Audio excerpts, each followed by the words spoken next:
Punto sa tanan. Konsiderable sa kanilang tanan ng isang kaparihan. Natatawan sa Diyos at sa Polo. May punto.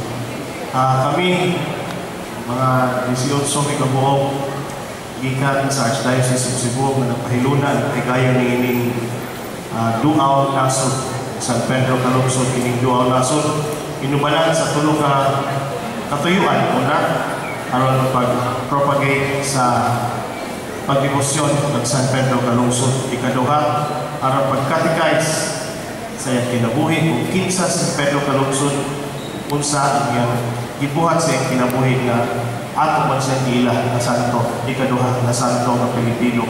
Ikatulo, aron pag-usap pagsaulog uban kaninyo, no, sa atong ikaduha na santo ng Pilipino. Sa among 18 kabog tulumi kabog pari, ako si Father Charles Jaime, si Father Marvin Mejia sa CBCP Assistant Executive Secretary, si Father Philip Pepito, o namin upat ka mga babae na maigyat dito diha sa gawas, uban mga kalagina, no, mga kuyog na mo gikan kayo sa Archdiocese of Cebu. Daghang salamat.